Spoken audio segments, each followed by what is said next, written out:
Mga kababayan, magandang gabi po. Mapunta na naman tayo sa makabuluhan pala yung tinatawag na araw ng pagkapanganak kay Mama Mary, September 8. Bakit? Parang binuksan ni Mama Mary ang pintuang na napakalaki para makita ng mga Pilipino kung ano mga kadiliman, kung anong nangyayari sa kwarto ng kadiliman. Nang binuksan niya, grabing mga pasabog ang ating nakikita. Nandyan, unexpected, unang unexpectation ko ay bumaliktad. Bumaliktad yung reyna ng flood control na si Sara Diskaya kasama ang kanyang husband. At sa kanyang pagbaliktad ay siniwalat, pinasabog niya kung sino yung mga tao na opisyal ng bayan, mga congressmen, at matataas na opisyal sa DPWH na kumukuha ng pera galing sa kanya. Sa tuwing may pero yung silang proyekto. So, at least, maganda. Ang isa pang nangyari, parang regalo ni Mama Mary sa atin sa kanyang birthday, sa ngayong araw na September 8, ay for the first time ever, sa ganitong sitwasyon, may isang congressman sa House of Representatives na hindi siya pinansin sa House of Representatives. Si Toby Chanco, sumisigaw, tingnan nyo ang USB kong ito. Ipatugtog natin para maipaliwanag ko kung paano nagginawa ang mga tinatawag na paningit o yung tinatawag na insertion ng mga budget para sa flood control.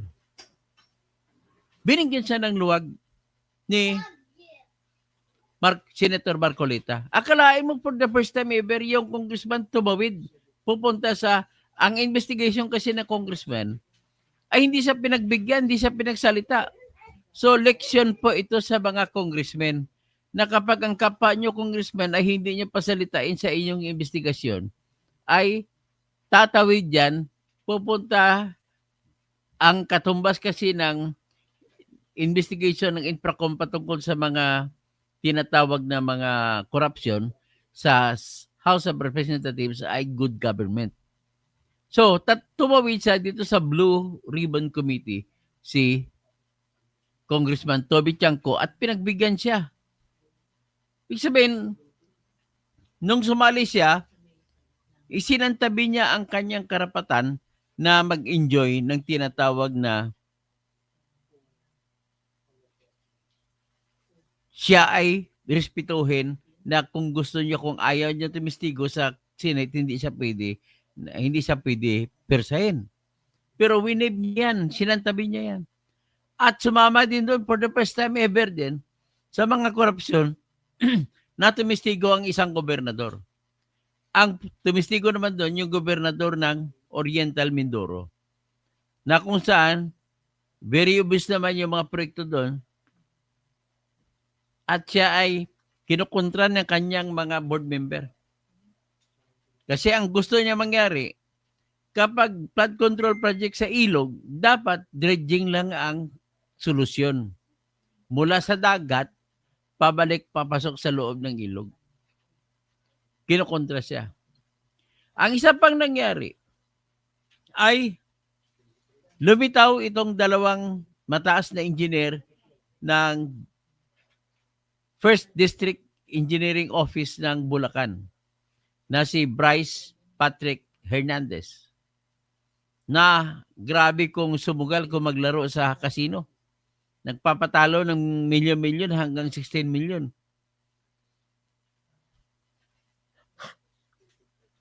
At nagturuan sila ng kanyang boss na si Engineer Henry Alcantara na sila naman pala ang mga talagang salarin. At isa pa, nangyari, nagbulgar yung mag-asawang Diskaya. Binulgar nila kung sino-sino ang mga tao sa likod ng mga nakawan na ito. At ang panghuli na pinakamagandang nangyari, nag-anunsyo na si BBM na hindi na niya pupunduhan ang flood control para sa 2026. Yan po.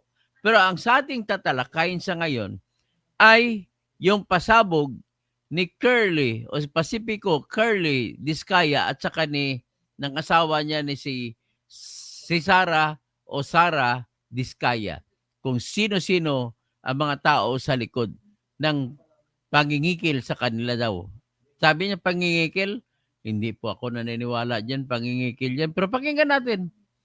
At isa nakakagulat, ang isa sa tinuro niya, yung tinitingnan ko na hindi corrupt, si Congressman Romulo. Si Congressman, dating Congressman, ngayon Congressman ulit, Marcy Teodoro. Pero hindi ako niwala kay Teodoro. Bakit? Kasi si Teodoro ay mayor siya na Marikina nung time na yon. Pero kung isipin mo ng malalim, si mayor lang pala ang gumagalaw. Kasi ang wife niya ay congressman nung panahon na yon. Siya ang gumagalaw para sa wife niya. Na ang wife naman niya ngayon Marcy Teodoro ay mayor ng Marikina. So tataka naman ako bakit hindi nabanggit yan si Stella Luz Kimbo. Wala nabanggit. Nabanggit din si Saldi Ko at saka si Tambaluslos. Although, ang pagbanggit niya, hindi niya personal na nakita.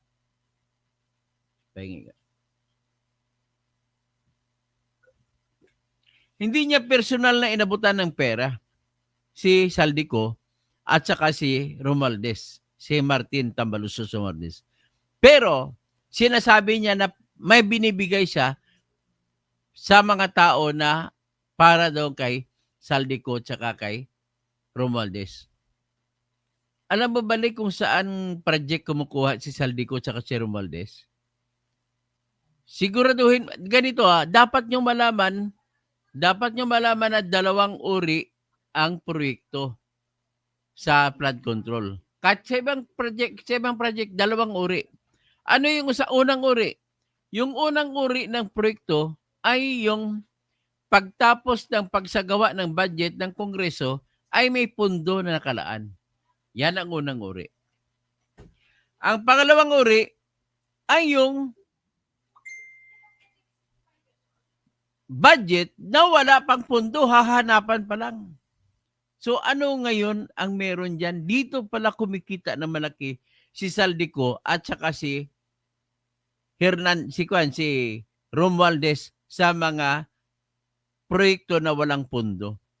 Maghahanap ngayon sila ng pera para ilaan doon sa walang nakalaang pundo at magkaroon sila ng 30% sa tuwing pagpunduhan. Halimbawa, may tinatawag na unprogrammed fund. Paggawa halimbawa na malaking flood control project, dahil ubos na, wala nang pundo may ilalagay, hindi na pwede isama sa regular na budget. Ano pag sinabing budget? Parang mag-asawa kayo.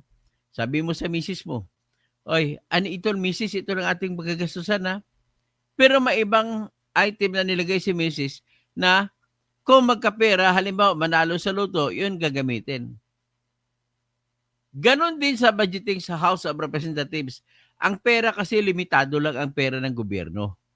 So limitado hanggang doon lang. Pero ang ginagawa naman nila kahit limitado, ipasok nila.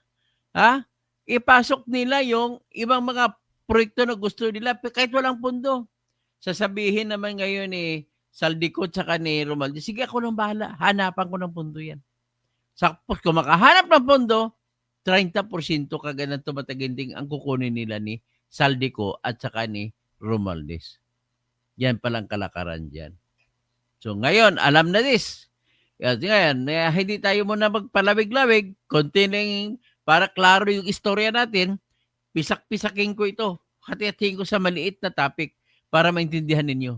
Ang unang topic ngayon natin ay Pagkatapos ko magbigay ng general presentation, ibibigay ko sa ngayon ang mga sinasabi ng mag-asawang Diskaya na mga kumukulikta daw sa kanila.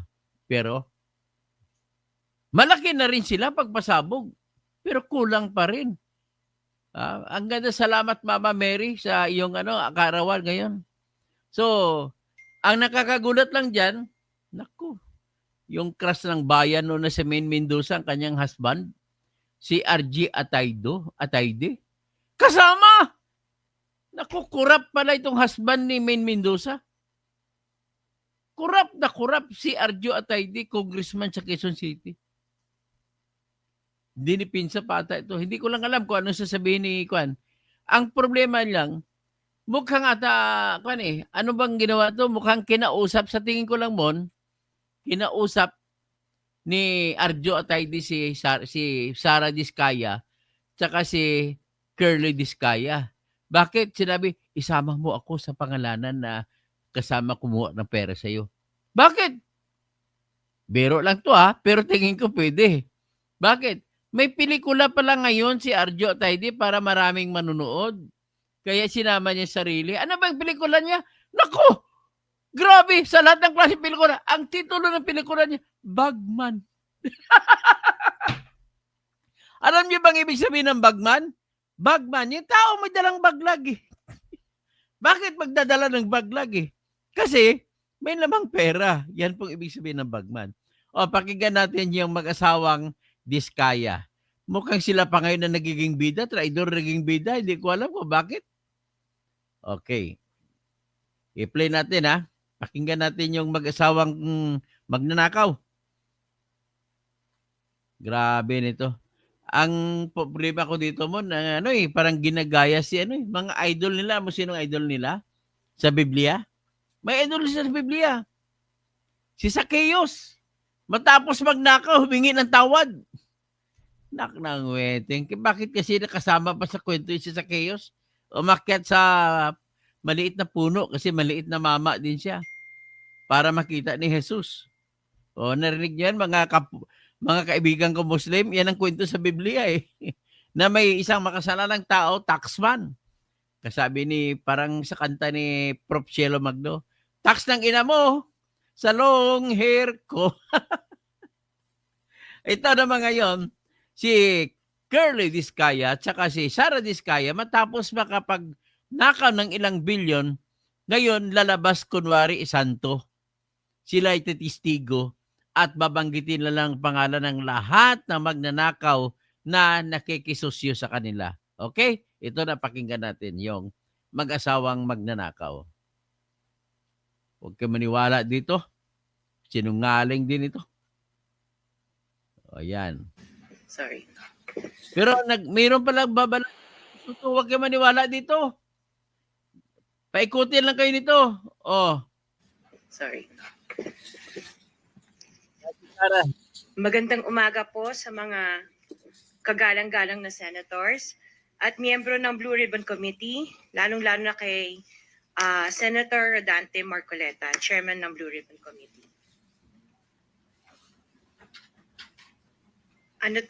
Joint statement ng namin mag-asawa. So I will read partial and then my husband will also read the other half of the sworn statement. Okay naman, pinaghatian pa ninyo. Alam mo yung laro ng ginagawa ng Diskaya couple? Alam niyo ba kung ano? Ito po yung laro na tinatawag na Squid Game. Squid Game, tatawid-tawid ka, baka mahulog ka. Kabisado sa pagtawid nila. Oh. Kami si Pacifico F. Diskaya II and Cesara Rowena Diskaya, mag-asawang nasa tamang edad, parehong Pilipino. Number one, noong 2003, kaming mag-asawa ay tinayun ang kumpanya na pinangalan namin St. Gerard Construction. Ipinarehistro namin ito sa DTI, nakakuha ng contractor's license at nagsimula na lumahok sa mga pribadong construction projects. Number two, kinalaunan nagsimula na rin kami na lumahok sa mga government projects. Natuklasan namin na hindi naging madali ang trabaho sa mga government projects. Madalas Bakit? Bakit hindi mahirap madali? ang paniningil ng Oh, mahirap bayad at maningil. matagal bago kami mabayaran ng gobyerno. Number 4, hanggang dumating ang pagkakataon, lumapit sa amin ang Sabagay din, naniwala ko, mahirap maningil. Laging sinasabi ng contract sa gobyerno, yan mahirap maningil. isang kaibigan na Malahan si mahaba piso mo. Voltaire Claveria at inalok kaming Pero kung magkaroon ng makasingil ka naman, proyekto big sa time. national level gamit ang aming lisensya. Number 5, ipinakilala niya ang sarili niya na nagtatrabaho para sa isang congressman at nangakong kapag nagbigay kami ng pera ay makakakuha kami ng proyekto. Ganon. Sabi ko na kasi, pag wala kang budget, hindi ka makawa ng proyekto eh. Number 6, dahil wala kaming alam sa kalakaran sa pambansang proyekto sa gobyerno, nagtiwala kami at ibinigay ang lahat ng ipon naming mag-asawa. Sa kasamaang palad, niloko lang niya kami. Naglaho siya, Sino yan? dala ang pera namin mag-asawa. Nagpunta kami sa DPWH para i-report ang nangyari, pero hindi nila ito pinansin. Kahit ganon, hindi kami sumuko. Gusto ko pa rin gawin ng tama ang negosyo, kaya patuloy kaming sumasali sa mga biddings sa gobyerno. Sa kalaunan, ang kumpanya namin ay nanalo sa mga bidding sa mga proyekto sa national government Nanalo? sa pamamagitan ng patas na bidding. Ha? Ibinuhos namin ang lahat ng aming pagsisikap para maipakita ang kakayahan ng aming kumpanya na merong maayos na paggagawa, dekalidad na resulta, at natatapos sa tamang oras. Nagkaroon ng konting tagumpay ang St. Gerard Construction. Kaya minabuti namin mag-asawa na mag-expand at bumuo ng ibang kumpanya tulad ng Alpha and Omega General Contractor and Development Corporation. Interjection, Mr. Chair. Okay. Sana What is the hindi- interjection? Salamat, sana Mr. Chair. hindi na- Kailangan ko lang pong umakyat sa office sandali para aalis pala si Risa. Okay. sa isang pulong. But hopefully pagbalik ay nandito pa rin sina Mr. and Ms. Diskaya dahil meron din po akong mga tanong para sa kanila. Oh yes, so Salamat we'll po, make sure Mr. that they Chair. will be here for your questioning. Mr. Chair, point Yes. of order. Bakit hindi na lang tayo bigyan ng kopya ng sworn affidavit? Basahin nila niya so we can O bakit sabi ni Jinggoy, Mr. Chair, Dan Marcoleta, yung binabasa niya, di ba bakit bigyan na lang muna tayo ng pilipit para mabasa natin? Kinakabadya baka isawa sa lisahan. Okay. rahimay na namin yung kanyang sworn affidavit. We'll make sure that all the in order to members will save be time, given a copy, but the chairman is asking them to read it before us for the record. in order to save time, Mr. President, because we've been here since 9 o'clock. We already spent 2 hours and not even one of the senators have asked questions addressed to the resource persons present. I beg the indulgence of the good senator, but it is for the record. This is a sworn statement, at from this statement, kailangan dito sila matanong na mabuti. Believe lang ako kay Marcolita eh. Grabe mag-manage siya. Diyan lang ang bilib ako sa kanya eh.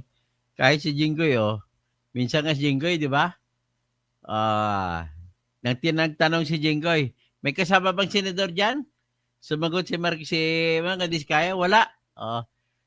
Alam mo, ang ginawa, biglang comment si Marcolita, safe ka na.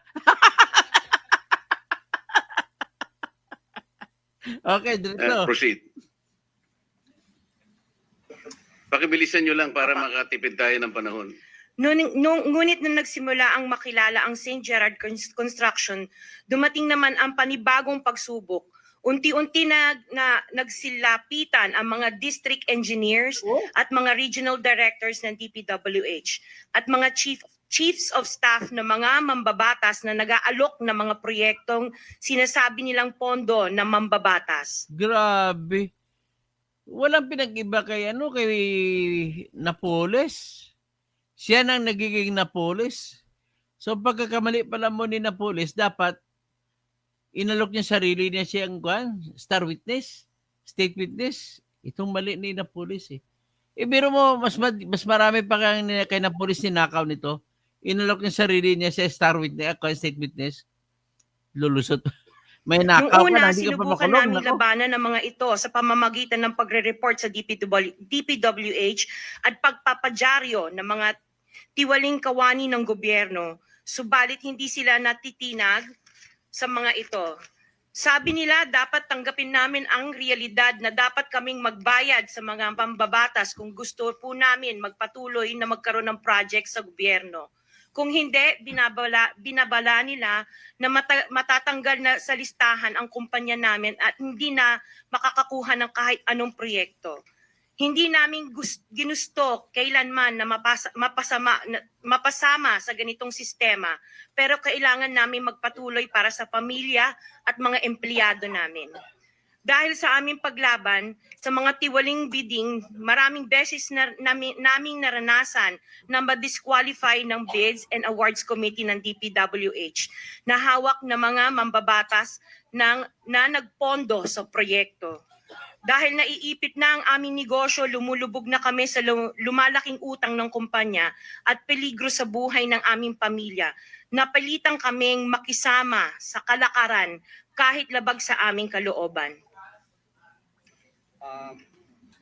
Magandang umaga po, Mr. Chair at kagalangan na senators at miyembro ng Blue Ribbon Committee, lalong-lalo po kay Senator Rodante Marcoleta. Diretso na. Number 15, sorry po. 16, paulit-ulit kaming ginamit ng mga nasa pwesto sa sistemang ito. Wala kaming magawa dahil kung hindi kami makikisama, gagawa nila ng problema ang project na na-award sa amin sa pamamagitan ng mutual termination o pagkakaroon ng right-of-way problem na parehong nagdudulot ng hindi matuloy ang implementasyon ng mga proyekto. Matapos naming manalo sa mga bidding, may mga opisyal mula sa DPWS ang lumalapit sa amin para humingi at kumuha ng bahagi niya sa halaga ng proyekto. Ang problema dito sa kwento nila, hindi ko mapatiwalaan. Alam mo bakit? Pwede sila gumawa ng kahit anong kwento para malagay mga absulto ng sarili nila. Pero makukuha naman to kung magaling mag-cross examine ng mga senador. Kaya mga senador, hindi man marunong magtanong maliban lang kay Alan Peter Cayetano, tsaka kay Marcoleta.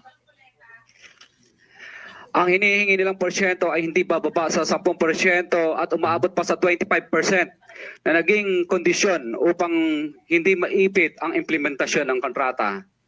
Ito ay binibigay namin sa kanila ng cash. Ang bawat transaksyon ay may karampatang voucher at ledger na nagsasaad ng mga araw at kung kailan nila ito natanggap. Nako, paano yan nga ron? Wala namang pirma. May meron bang politiko tumatanggap ng pera po may pirma? Paano yung patadayan ganyan? Walang pirma yun eh. Nasasabi lang siya may binigyan. Ilan sa kanila ay sina Terence Calatrava, former Undersecretary of Office of the Presidential Assistant of the Visayas of the Philippines, Kong Roman Romulo of Pasig City. Grabe si Kung Roman, di ba? Akala ko Santos yan. Mon, di ba narinig mo si Congressman Roman Romulo? Yan sa Pasig. Di ba kakampi siya ni Biko? Si Biko hindi malinis tapos kakampi niya. Nako, Biko Soto, iwasan mo si Kung Roman Romulo. Kong Jojo Ang of Usmag Ilonggo Party List. Nako. Congressman Patrick Itong mga Chinese na to. Sino ko, pati panaban pag-corruption, ninegosyuhan pa. Michael Vargas of Quezon City, Kong Juan Carlos Arjo Aitayde of Quezon City, Nicanor Nicky Briones of Aga Party List, Congressman Marcelino Marcy Teodoro of Marikina, Nako.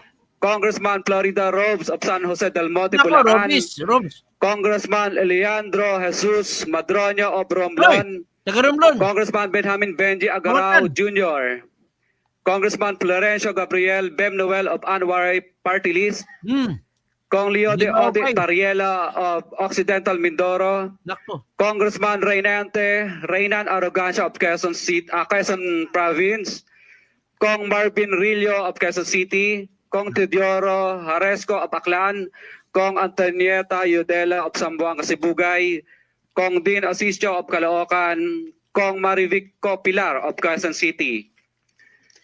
21. Mayroon ding mga kinatawa ng ilang politiko na nakikipagtakbo sa amin upang manghingi ng porsyento kapalit ng mga porsyento ng mga proyekto. Ang mga porsyentong ito ay 25% ay ipinipilit sa amin bilang karaniwang kalakaran na wala akong kakainang tanggihan. Ilan sa kanila ay sina Regional Director Eduardo Virgilio of DPWH Region 5, Director Ramon Ariola III of Unified Management UPMO, Ariola, meron ako. District Engineer Henry Alcantara, DPWH Bulacan First, Undersecretary Robert Bernardo, District Engineer Aristotle Ramos of DPWH Metro First, Pasig City, District Engineer Manny Bulusan of DPWH North, Manila Deo, District Engineer Edgardo C. Pingol of DPWH Bulacan Subdeo, District Engineer Michael Rosaria of DPWH Quezon Second Deo. Karamihan sa mga kawani ng DPWH na nabanggit sa itaas ay paulit-ulit na binabanggit ang delivery ng pera ay para sa kay Saldico na dapat at Nako. least 25%. Saldi ko! Si Kong Marvin Rillo naman ay ilang beses na binabanggit ang pangalan ni Speaker Martin Romualdez bilang kanyang malapit na kaibigan. 25. Sa tuwing umiinom kami sa Wine Story, sa BGC at sa Shangri-La Mall, sinasabi pa ni Kong Rillo na lahat ng kanyang request para sa pondo ay galing pa mismo sa unprogram funds at insertion na inaaprubahan ni Speaker. Ang tao ni Marvin Rillo na si Bogs Magalong ang pumupunta sa amin para kunin ang pera sa aming opisina o sa Wine Story. Si Kong Jojo ang naman lagi ring binabanggit sa lahat ng project sa kanya ay papondo ni Speaker at ni Saldico. Mataas ang hinihingi sa project, dagdag pa niya, hindi naman lahat ng pera ay para sa kanya, kundi para kay Speaker at kay Saldico.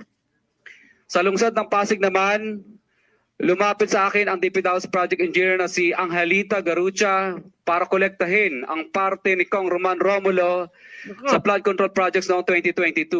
28, number 28. Pagdating ng 2025, si District Engineer Aristotle Ramos ang sumunod na nagpakilala na bagman ni Kong Roman Romulo kung saan 30% ang kanyang hiningi ay para kay Kong Roman Romulo. Sinabihan ko kay D.E. Ramos na masyado namang mataas, ngunit sinabi niya na walang magagawa dito dahil pondo ito galing sa program funds at insertion galing sa taas. Nako. Sa ilang pagkakataon, ang mga politiko na personal na inabutan ng halaga ayon sa hiningi nilang porsyento mula sa proyekto. Ang pagbabayad na ito ay hindi naman kagustuhan kundi isang hakbang na ginawa namin dahil sa matinding panggigipit. Ilan sa kanila ay sina Kong Antonieta Yudela kasama ang kanyang asawa, Kong Marvin Rillo of Quezon City, Nako. Rillo. Kong Nikki Briones of Aga Party List, Nako. Arturo N. Ataide, ama ni Kong Arjo Ataide, Ano tayo Kong Florencio Bagman. Gabriel Bem Noel of Anwaray Party List, Kong Eliandro Jesus Madroño of Romblon, Kong Benjamin Benji Agarao Jr. Bagamat naging matinding pagsubok ang kabawasan ng pondo na nakalaan sa proyekto, pilit at matapat naming sinusunod ang bawat espesifikasyon na nakasaad sa Program of Works na nakasaad sa proyekto ng DPWH. Nakakasiguro kami na nagawa namin ng maayos at matapat ang bahagi o phase ng proyekto na na-award sa amin. Sa katunayan, hindi kami mababayaran ng DPWH kung hindi ito dumaan at pumasa sa maraming material testing na naaayon sa design ng DPWH. Ina-assess at ini-inspect ng DPWH ang bawat proyekto base sa natapos na parte o accomplishment. Napilitan kami na i-absorb ang kabawasan na ito na nagdudulot ng maliit na kita o pagkalugi sa ilang projects. Para makabawi, dinadamihan na lang namin ang partisipasyon sa mga projects. Taliwas sa mga lumalabas na may mga impormasyon sa publiko, hindi kailanman kami gumawa ng ghost projects. At masugid kami nag-i-inspect sa lahat ng aming mga natapos na projects. Handa po kaming tumistigo ng walang pilit at kusang loob bilang state witness at sabihin ang lahat ng nangyayaring katiwalaan ng Kamara, DPWH at iba pang mga kawani ng gobyerno upang gawin ang tama. Kami ay lubos na humihingi ng tulong sa Senate Blue Ribbon Committee na pinamumunuan ng buting Chairman Senator Dante Marcoleta at kay President Bongbong Marcos para sa proteksyon at seguridad ng aming pamilya. Ang salaysay na ito ay kusang loob namin ginawa at walang sino mang pumilit na gawin ito. Sa katotohanan ng lahat ay nilagdaan namin ang salaysay na ito ng kusang loob at walang pumipilit. Sign, Pacifico of Vizcaya, nagsasalaysay. Wala ba Notaryado tayong po. pumilit? For the record, O yan. Wala daw pumilit. So yan, pag-usapan natin yan. So, napasama rito si Arjo Atayde. Alam mo, tagahanga pa naman ako ni Maine Mendoza. Ang kanyang wife. Nawala na paghanga ko ngayon. Kasi ang asawa mo, magnanakaw eh. Ay nako. O, pakinggan natin oh. Nataon pa ngayon na may pelikula langga si Arjo Atayde, Bagman. Hindi, pero iniisip ko na baka sinabihin si Kani, isama mo ako para magiging mapag-usapan pelikula ko. Ganun ba yun? Oh, titingnan natin. Sabi na matagal. Sabi ng kasawa ko na mahal kung matagal. The Bagman. Tingnan natin. Tingnan natin ang pelikula niya, ang trailer ng The Bagman. Ang ganda niyan. Ito, trailer ng The Bagman. Yan, trailer ng The Bagman ha. Maganda rin, sabi ng asawa ko eh. Yan. Ang lahat daw ay may simula at may katapusan. Nakaharang kayo sa sidewalk. Kailangan ng gibayin to. Anak buhay ko to, dito nakatira pamilya ko, paano kami? Ang simula ang katapusan. Marunong ka ba magmotor? Boss, narinig ko ba yung baril na yun? Alright! Sorry, Gov. Sorry, Gov. Benjo, nakakailang. Sorry ka na.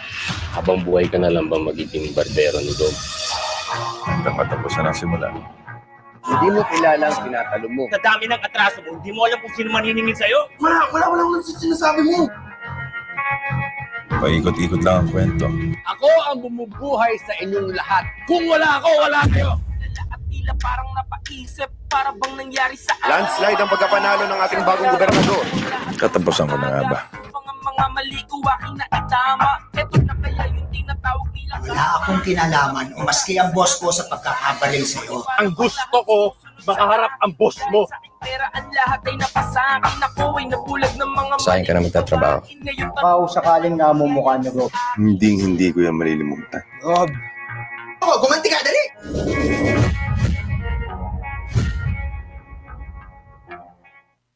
So yan ha. Yan yung pelikula na trailer. So ano kayo masasabi ninyo?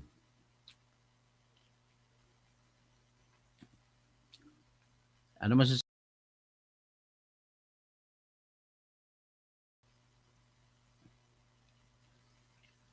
So yan kita magtatawag na lang ako ngayon.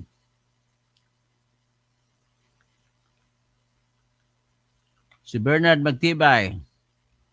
Tama po kayo. Senator Kosing, natapat po sa birthday ni Mama Mary. Good evening from Australia. J9 Jen. Imornibal. Oh, kumusta kayo dun sa La Union? Sa Bawang River na project na flood control project ni Kwan. Ni Paulo Ortega.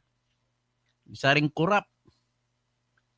Si Kernel. Kumusta? Sige, pag-usapan natin na sa iyo. Argo, hello host. Robert, John Robert ko. Wala ng pag-asa. Sa totoo lang, wala na nakita ang pag-asa nito sa Pilipinas. Hindi ko lang alam kung si Colonel Santa Teresa kami nakita pa siyang pag-asa. Kung yung pinakamagaling na lalaki, tinatanggal pa si Torre. Wala ka doon magagawa. Tapos yung bata niya si Jean, tinapon sa Mindanao. Tapos kinasuhan isang bata niya, si Romeo Macapas. Kaya mukhang bago ata ualis ang mga fame year dyan. Ubusin ata yung mga matikas na mga lakan. Ron Robert, pinipilit na lang impeachment para totoo naman ang impeachment ang gusto nila pagtakpan talaga yung ano. Ito klarong-klaro na. Ang lahat, tingnan mo, lahat ng pumirma sa impeachment may flood control projects. Kita mo ba? Lahat ng pumirma sa impeachment kay Sara, lahat po sila ay may lahat po sila ay may flood control projects. Oh, ikaw ba, Kel? Naniwala ka ba? Bakit, at tanong ko lang, bakit ang lahat ng pumirma sa impeachment kontra kay Sara ay mayroong flood control projects? Sige, sagutin niyo sa akin.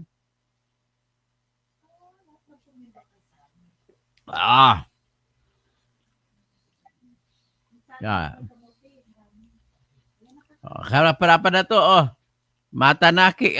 Abel. Alaikum assalam. Wala nang dapat, firing squad na yan lahat. Mga sangkot. Doon natin i-firing squad sa I-firing squad natin dyan saan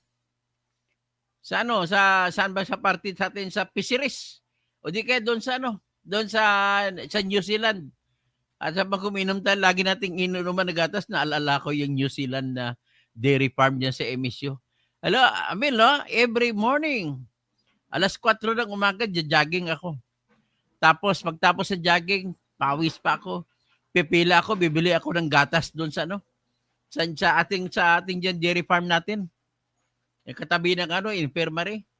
Naku, namimiss ko ng gold old days ko sa MSU. Ay, sana. Sayang, no? Kailan kayo makabalik doon? Tapos, uwi ako sa Super New Boys Dormitory. Sa baba namin ng Raha Sulaiman Hall, sa room 154. Don Pulobi, wala ng kwenta ang investigasyon dahil pinalitan na si Marcolita at Escudero, tuloy na rin ang impeachment ni Sara. Ganun ba? Alan Peter, Kuya Thanos, maraming paninira na sinama. Squid tactic niya. Talagang squid game talaga ang lahat nito. Cardo sa bukid, nakakalungkot at nangangamoy. Walang mapupuntahan ang investigasyon ng Senado. Marahil hindi naman abogado ang namumuno. Pati si Marcolita papalitan, di balik kung si Senator Jinggoy. Arn Ajiknok, mga ibang kontraktor, tikom ang bibig. Arjen Ajiknok, Remigio Urano, siyempre sino ba amin nasa kahiyan, damay-damay na, hirap-hirap na kasi yung mga walang pirma niya. Parang wala namang mga tumanggap na pipirma dyan. Sino bang kurap na pipirma? Sabihin mo, heresy. Ay, hindi po nag-apply ng heresy dito. Kasi ang mga lahat na magnanakaw, wala ka naman na ebidensya magkakuha talaga. Gregorio Babaran na tuloy, dapat panahon ng perjury yan. Mag-asawang Diskayo, alay, akalain mo, mawawala daw ang listahan ng padrino nila noong panahon ni Digong 2016. Tapos ibig sabihin, parang Amil Mutit talay, babos sa Toto, ang niya, dapat niya imbestigahan din. Gregorio Babaran, at wala daw senador ng padrino. Ganun ba? Ricky Albay, baayong gabi ba ng Toto? Kon manughiwit lang, tabi ako unahon ko gid ng mga kawatan sa Kongres. Mama girl, daming sangkot, kaya pala wala ng pera para sa proyekto. Ryzen, kaya tambi parain ang huling halakak, kasi tambi pa rin may huling halakak. Tapos naging komedyante pa, no? BBS Las Vegas. Ikaw naman, sino bang pipirma na alam mong sasabit? So Deborah Caneda, dapat Romualdez ko ambog uli. Chair Kennedy, lisensya ng biyanan niya. Reg 79, sana may Lamborghini Unos din tayo. Mario Manlapas, kunin sa utang. John Wick, magaling yan si Arju. Ampok, kaluka mga kung ayaw nila ng death penalty. Sila mamamatay pag sunaportahan ng death penalty. Free Cabrera, Tudula Silades, Nonoy Tayeng, Rodel Esplana. Nakakagulat kasi wala daw senador involved sa flood. End of road. Dr. To, kung ganyan ang nangyari, Kailangan sa totoo lang kulang-kulang pa to yung sinabi ni Diskaya. Marami po diyan, hindi lang binabanggit. Kawawa lang talaga nabanggit. Kasi iyon lang sila ang binanggit, yung iba diyan. So hanggang diyan na muna, babalik tayo mamaya. May na naman tatitirahin.